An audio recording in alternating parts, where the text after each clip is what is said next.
الموائد المغربية في الأعياد ولا في الأعراس ولا في الموائد اللي كنقدموها للضيوف ما كتخلوش منها واحد الحلوى اللي هي معروفة عندنا، اللي هي حلوة البهلة. التقليدية كتصايب بالسمن الحار. حنايا غنديرو نسخة اللي هي الأصلية ولكن بدون ما نستخدمو السمن الحار، حيت كاين بزاف ديال الناس اللي ما كيفضلوش تكون عندهم الحلوى فيها هاد النكهة، ولكن الأصلية كانت كتصايب بالسمن الحار. ما غادي نحتاجوش فيها لا دليك، لا غنبيتوها في الثلاجة، لا غنحكوها.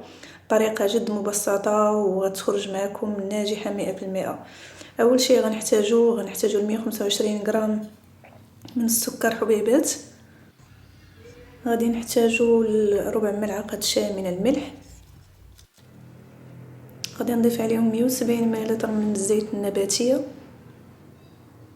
ونفس المقدار ديال الزبدة اصل حيواني غنقوم بالاذابه ديالها ونضيفها. يعني هنايا استخدمت 170 مل من الزبده. كاين اللي كيستخدم الزيت، الزبده ومع الزيت كيعطي واحد النتيجه اللي هي مثاليه في التحضير هذه الغريبه. كنحاول ما امكن انني هاد العناصر نخلطهم مع داك السكر حبيبات حتى السكر حبيبات يذوب ليا، ماشي تماما ولكن قبل الاذابه ديالو. هنا استخدمت 150 غرام من اللوز اللي هو يخضر، قمت بالطحن ديالو، هرمشته، بقاو فيه واحد الاطراف اللي هما ممكن نحسوا بهم كوكو. وهنايا استخدمت 120 غرام كما قلت. بالنسبه للسمسم قمت بالتحميص ديالو واستخدمت منه 60 غرام. ممكن تستخدموا نفس الكميات ولا اقل منهم. انا استخدمت الكميه ديال اللوز اكثر حيت شخصيا كتعجبني البهله اللي كتصايب باللوز اكثر من انه تكون كامله سمسم. استخدمت 400 غرام من الدقيق المعد للحلويات. قمت بالنخل ديالو ضروري.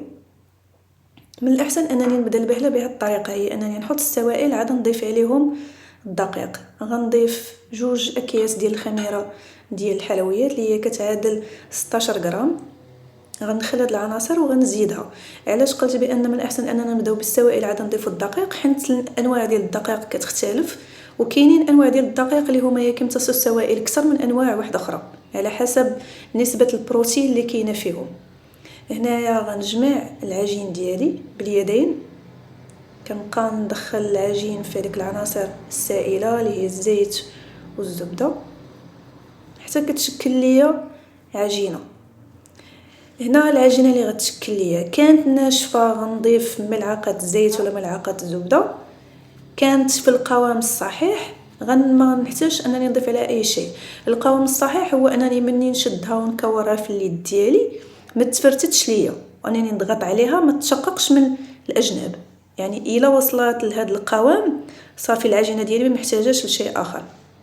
المرحله المواليه اللي غنمر له هو انني غنقسم العجين ديالي لجوج ديال المرات، وغنقوم بالطحن ديالو واحد المده ديال نصف دقيقه على حد اقصى في الفود بروسيسور. ممكن تستخدموا طحانه اللي اصغر من هادشي، غير غتقسموا العجين على مراحل. هي في العود اللي نستخدموا المبشره الحكاكه عندنا باش نحكوا العجين، راه نفس المفهوم اننا كنرملوا العجينه، ولكن كنرملوها بطريقه واحده اخرى. اللي عنده طحانه فود بروسيسور ولا طحانه اللي هي بلونجونط اللي هي مقلوبه ممكن يستخدموا غير العجين، غيفرقوا على كميات اللي هي صغيره. انا هنايا فود بروسيسور كان بامكاني تهز لي العجين كامل، مي انا فضلت انني نفرقوا على جوج ديال المرات. هذا هو كيفاش القوام ديال العجين كيولي من بعد ما كنطحنوه لمده ديال 30 ثانيه. ما محتاجاش انني نطحنوه لدقيقه ولا اكثر من هذا الشيء، غتولي عندي النتيجه اللي انايا ما بغيتهاش. ملي كنوجد الكميه كامله كنطحنها، غنخويها في اناء اللي انايا غنشكل فيه العجين. والتشكيل ديالها ما فيش واحد الصعوبه، راه كنشكلها بطريقه اللي هي جد سهله. الكرات كما كتشوفوا هنايا، انا ملي كنجمع الكره كتجمع ليا في اليدين ديالي، ومني كنكورها ما كيكونش عندي شي تشقق، معناتها ان العجين ديالي ناجحه. نفس الشيء اللي قمنا به قبيله. هنا كناخذ الصينيات ديال الفرن اللي غنطيب فيهم هاد الغريبه البهله. كنكورها ما بين اليدين ديالي كما كتشوفوا، وغنضغط عليها واحد شويه من الفوق. كنحاول انني نحصل على نفس الكرات يكون الحجم ديالهم. ممكن تستخدموا الميزان باش تعبروا كل كره ما محتاجينش. حنا كنقولوا في المغرب عينك ميزانك. الناس اللي معودين على انهم يصايبوا الحلوى ما كيحتاجوش انهم يستخدموا الميزان. العين ديالهم كتقدر تعطيهم التدقيق الكميه اللي خاصها تكون في كل غريبه كيصايبوها. غنكملوا مع جميع الكميه اللي عندي حتى غنكمل الغريبات ديالي اللي عندي كاملين، وغندخلهم للفرن اللي غنكون سخنته مسبقا على درجه حراره 180 يطيبوا ليا غير من الفوق. كنركز على غير من الفوق. اللي عنده الفرفره، انا عندي الفرن بالمروحيه، شعلت المروحيه وما استخدمت لا الفوق لا لتحت. كانت هذه النتيجه من بعد ما خرجتهم من الفرن. هذيك التشققات هي تشققات غير مبالغ فيها، انا ما كنبغيش ديك البهله اللي كيكون فيها ديك التشققات اللي هي كبيره.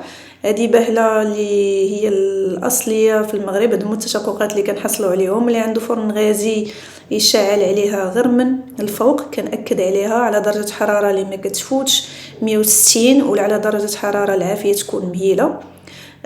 ويبقى واحد المده تقريبا عندنا ديال 20 دقيقه حتى 30 دقيقه على حسب الفرن. البهله السر ديال النجاح ديالها ما كاينش في الطريقه ديال الاعداد ديالها، السر ديال النجاح ديالها كاين في الطريقه ديال الطهي ديالها. يعني الفرن هنا كيلعب واحد الدور كبير في انها تنجح معاكم ولا لا. انا بالنسبه لي عندي فرن كهربائي كما قلت، استخدمت المروحيه وما شعلت لا من الفوق لا من التحت، وكانت هذه هي النتيجه اللي حصلت عليها في الاخير. كنتمنى ان هذا الفيديو يكون للاعجاب ديالكم، وما تنساوش بان من بين العديد ديال الحلويات اللي كاينه كتوجد حلويات فرنسيه، حلويات مصريه، حلويات سوريه، حلويات تركيه، كيبقى الاصل ديالنا فيه العديد ديال الحلويات اللي هي لازم نفتخروا بها. والبهله كتعتبر تقليد مغربي، لازم انه يكون عندنا في الموائد ديال الاعياد ضروري، ولا في المناسبات اللي حنايا كنفرحوا بها وكنحتفلوا بها. كما كتشوفوا ضروري نحل لكم النتيجه، تشوفوا النتيجه كيفاش دايره من الداخل مرمله، حيت لا باز ديالها كنخدموا بحال لاباط صابلي. كنتمنى ان الفيديو ديال اليوم ولا الوصفه تكون نالت الاستحسان ديالكم. اللي كيشاهدني لاول مره ما ينساش الاشتراك في القناه وتفعيل ديال زر ديال الجرس. كانت معكم اليوم مريم، كنتسناكم في فيديو جديد مع وصفه جديده ان شاء الله، وعيدكم مبارك سعيد.